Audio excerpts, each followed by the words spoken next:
آخرین خدا خواهد من یک قصه وفات کردنش میگم انشاءالله خدا خواهد. فاطمه رضی الله تعالی عنها 25 سال عمر دیدگی هستن خلاص از زان من. 25 سال در دوام 25 سال بعد وفات کردن. حضرت فاطمه وقتی که وفات شد رسول الله صلی الله علیه و سلم در خوابش دید. پیغمبر اسلام که فاطمه گفت پیمانت پر شد که پیش ما میایی. میگه فاطمه وقتی که خبر شنید پگه خیست میگه خمیر کرد لباس شوفت تمام خانش تازه کرد آبی دیدش میریخت از خرسنده که امروز من با پدرم انشاءالله ملاقات میکنم. بسیار خرسند میشد. میگه وقتی که حضرت علی اومد که دید که تمام خانه رفتگی بعد گفت فاطمه تینجی است. گفت علی گفت شوهر جان گفت امروز پیمانه ما پر شده است. من پدرم این شب در خواب دیدم مرا به سوی خودش خواند. لحظه هایی گفته که به حق جان سپاری است. 3 نصیحتت میکنم گفت 3 نصیحت عزیزان من همین نصیحت ها با جا بیار گفت. خب گفت زنر جان گفت بگو. یکم نصیحتی من گفت انشاءالله خدا خواهد از من راضی شو.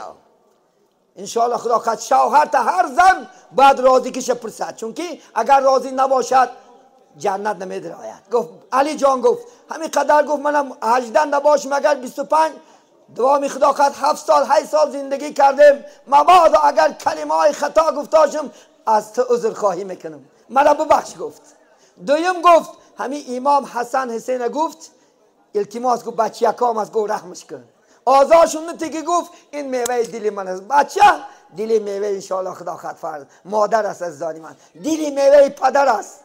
گفت همین امام حسن کاری کرده با آزار نتی که طاقت نمیکنم. سیم گفت من شب گفت که گفت که یگان کس نبیند زندم هم ندید بعدی وفاتم یگان کس نبیند.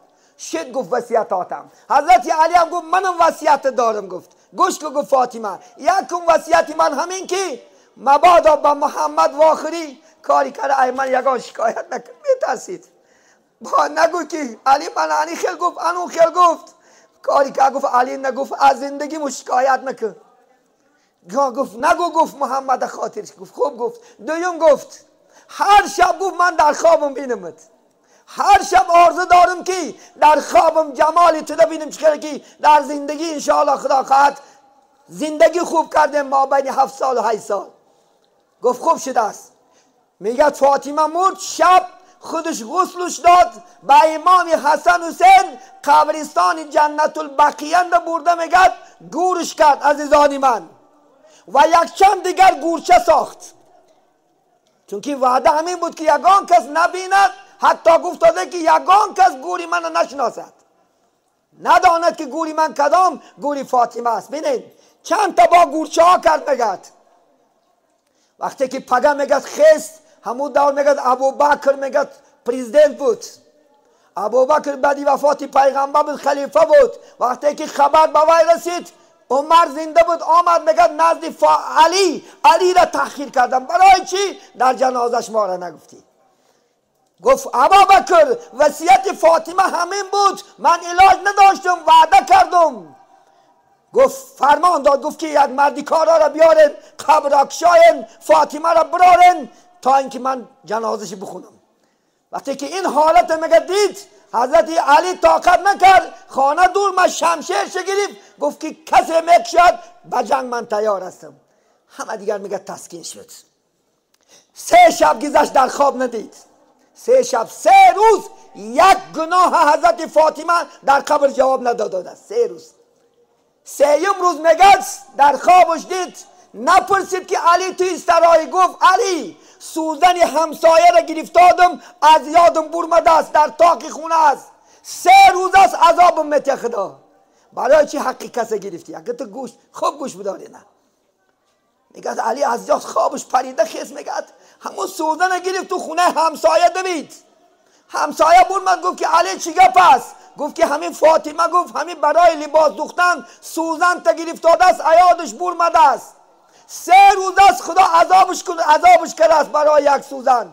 میگه او زن گرفت داد گفت که حال زن پاکترین دنیا همین باشد حالی ما حالی چی میشود.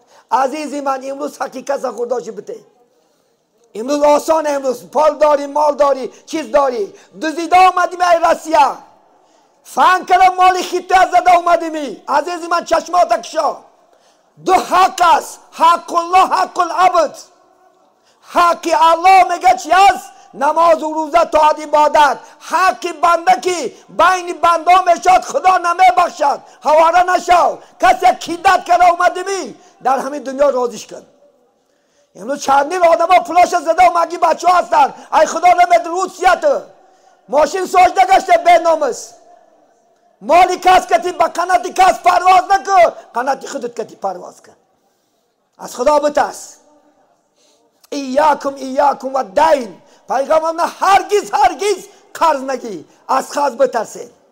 کسی قرضدار هستی در قبرم نجات نمیابی، قبرم کشنگت میزنن. یا که نداشتشی برای عذر تپوس گو اکا جان میبخشی. من یک فاطمه یک سوزن چقدر عذاب کشید.